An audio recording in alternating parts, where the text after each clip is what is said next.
Afin de mieux connaître les métiers des travaux publics, un premier salon a été organisé au Parc des Champs-Élysées de Saint-Quentin. Le salon des travaux publics, ça consiste à pouvoir faire découvrir les métiers des travaux publics à toute personne qui ne sait pas forcément quoi faire professionnellement. Donc on a mis à disposition des simulateurs d'engins de chantier, des engins de chantier qui sont présents pour vraiment découvrir les métiers des travaux publics. On a une deuxième partie de recrutement avec les entreprises du territoire qui recherchent actuellement beaucoup de personnes dans ces métiers-là.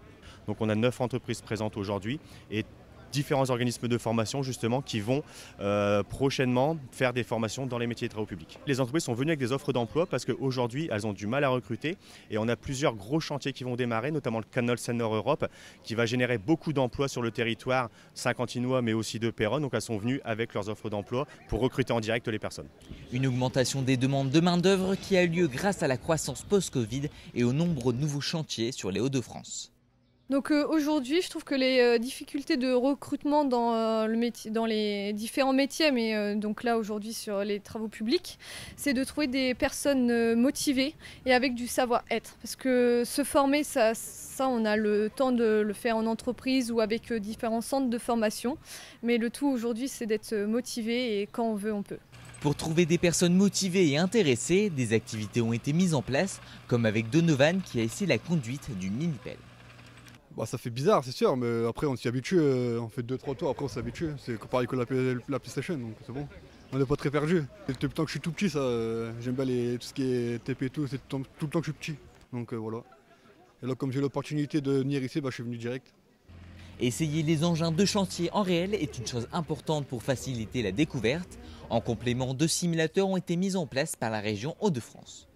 C'est ça, en fait ce sont 2 simulateurs professionnels qui sont utilisés notamment par les centres de formation aux travaux publics qui reproduisent l'environnement d'un engin de chantier avec les mêmes commandes, les mêmes fonctionnements. Donc notre rôle c'est d'expliquer un petit peu les commandes pour démarrer et de permettre aux participants de s'essayer à justement la conduite d'une pelleteuse, d'une chargeuse, d'un tombereau, un camion articulé pour retrouver un petit peu les sensations qu'on pourrait voir sur un vrai engin. On a des gens qui aujourd'hui montent dessus, alors soit des gens qui n'ont jamais conduit les engins et se rendent compte que finalement c'est un vrai métier, c'est pas forcément facile de s'initier à la conduite d'engin, et de la même façon des gens qui conduisent des engins habituellement se disent ah c'est vraiment réaliste par rapport à ce que j'ai dans l'engin en vrai, et donc c'est un vrai outil pour s'initier et se former sur la conduite d'engin. Ça fait la 3e fois que je teste et c'est toujours la même chose, c'est bien. C'est comme sur un vrai terrain avec des vrais engins, c'est le même système, à part là c'est un simulateur et c'est la même chose, quoi. Un salon qui donne envie aux jeunes et aux moins jeunes de rejoindre le monde des travaux publics, qui recrute fortement grâce à une nouvelle croissance du secteur, de quoi vous faire découvrir les nombreux métiers qui existent.